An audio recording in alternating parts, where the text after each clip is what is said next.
Ansing nagmakaawa kay Daddy Frankie na hindi sila iwan after house blessing ni Oliver. Bago natin ipagpatuloy ang ating pag-uusapan, please don't forget to subscribe this YouTube channel, Kuya SMB Vlog. Alam naman natin noon pa na si Daddy Frankie lang ang naging sandalan nila ng kahirapan nila sa buhay. Lalong-lalo na pambili ng bigas, pambili kung ano-ano, doon lagi sumasandal si Ansing kay Daddy Frankie. Nagsimula na pinakilala ni BPM si Oliver kay Daddy Frankie. So alam naman natin ang hirap ng buhay ng pamilya ni Ansing at ni Oliver JJ. Dahil sa kapabayaan nila sa kanilang kapatid dahil sa hirap ng buhay, ibinangon ito ni Daddy Frankie.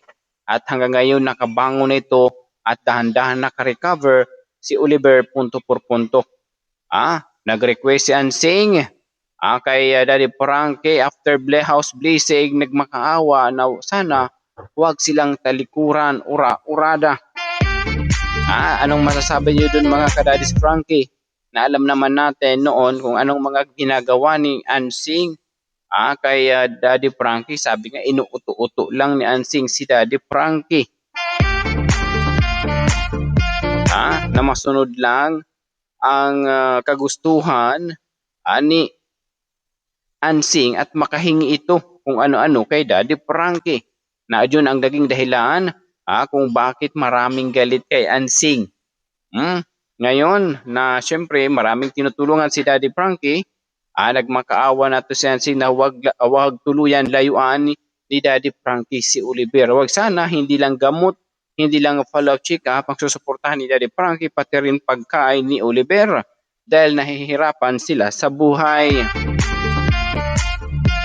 Dahil sabi pa nga niya, Daddy Frankie, kulang pa nga yung pagkain namin sa pang-araw-araw dahil sa maliit na kita ng aking asawa. Wag naman pati pagkain ni Oliver sa amin pa talaga iaasa. Yung po mga idol ang problema ngayon ni Ansing. Total si JJ nagbibinag-binag lang naman daw, hindi naman daw lagi nakasama si Oliver punto por punto. Yun po ang paliwanag ni Ansing. So ano yung masasabi niyo po doon mga ka-idol na alam naman natin na agree ba kayo doon sa sinabi ni Ansing na huwag silang iwan ni Daddy Frankie? Kung suportahan man ni Daddy Frankie sa gamutan si Oliver, sana suportahan na rin ito sa pagkain punto por punto. Kasi ang iniiwasan din ng mga supporters mga kadadi, kung magbigay sila sponsor sa pagkain, baka ang pamilya lang ni Ansing makaubos nito. Ayun ang iniiwasan nila mga ka-idol, punto por punto. Na instead na gumaling si Oliver, hindi na lang ito gagaling dahil sa kapabayaan at hindi nabigyan ng gamot at tamang pagkain. Doon lang po doon mga point ng mga ka-idol, yung concern ng mga citizen na patuloy nagmamahal kay Oliver, nakasubaybay noon at hanggang ngayon. Alam naman natin na maraming naiinis kay Ansing sa nangyari. Sabi pa nga niya, na wag naman Daddy Frankie, pati pagkain ni Oliver, hindi ka susuporta. Paano ang pagkain ni Oliver? Ganun nilang po doon mga ka-idol, ganun makapagbitiw ng salita si Ansing. Just alam naman natin na laging pabebe si Ansing kay Daddy Frankie, na noon makasimula nakakilala sila, laging sinubaybayan, laging sinusunod rather ni Daddy Frankie si Ansing sa kanyang kagustuhan.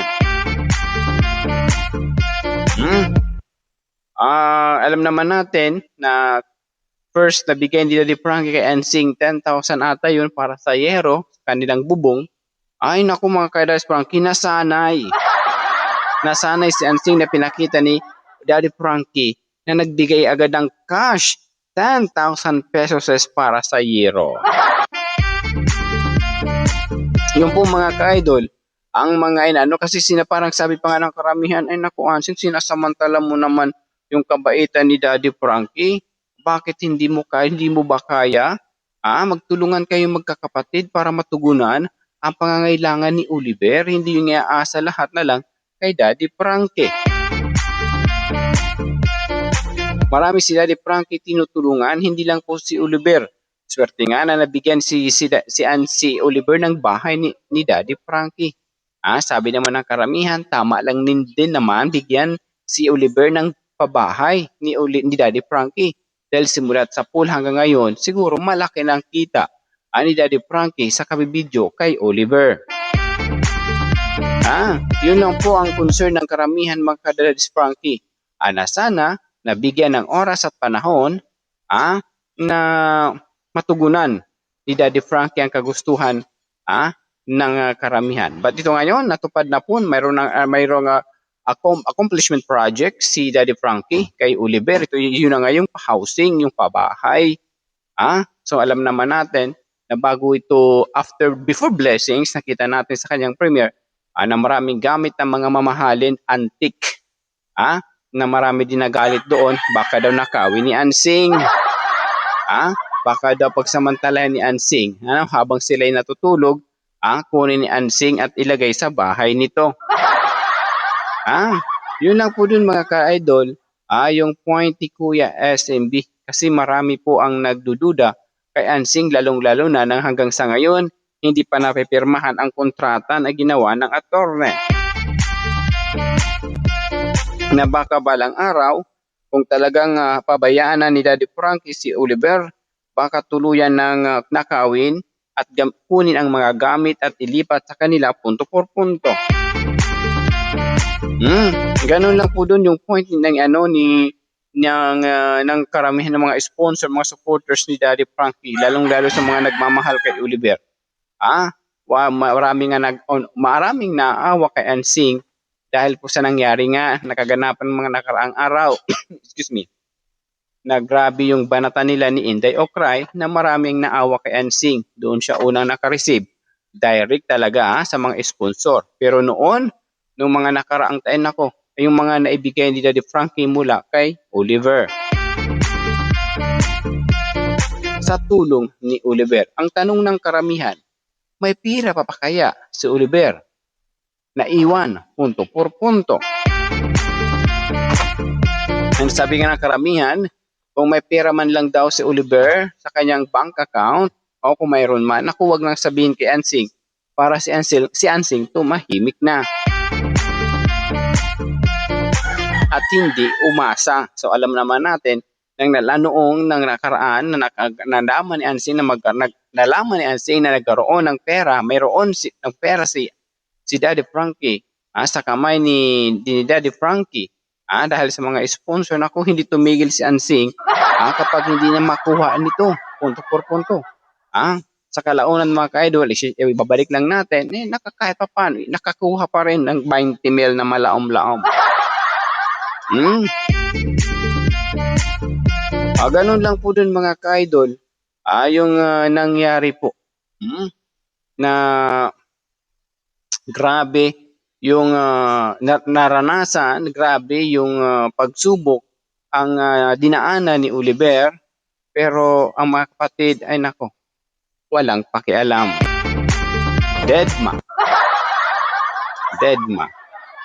So yun po mga ka-idol, yung ni Kuya SMB na sana na bigyan ng pansin, pag-isipan ng maayos, punto por punto, ang pahabol ni Ansing na nagmakaawa siya na sana na hindi rin at suportahan din ni Daddy Frankie pati pagkain ni Oliver buwan-buwan. Dahil lang sabi pa nga, ang kaya lang niya is assistant para kay Oliver, not financially. Yun po ang kanyang mga ka-idol, kasi kung ipagpapatuloy lang Halimbawa, na hindi pumupunta doon si Daddy Frankie, hindi magbibigay ng para pagkain ni Oliver para sa prutas, ay kawawa si Oliver. Ay baka may bumalik sa mga dating gawain ni Oliver punto por punto. Sabi nga ng iba, magtulungan na lang magkapatid para ma-provide yung pagkain ni Oliver. Hindi na lang puro Daddy Frankie. Yan po mga ka-idol, ay ang ating tinalakay ngayong punto por punto. Ang point lang namin kay SMB, magkaisa magtulungan para magsulit po dito sa Frankie community. Basta sa tulong po ninyo. Basta nasa katwiran at may tama, ipaglaban mo. Sa mga bagong pasok, don't forget to subscribe to this YouTube channel, Kuya SMB Vlog. Para sigurado punto por punto, pack na pack and full na po. Maraming salamat. God bless. Mabuhay tayong lahat. Love you all.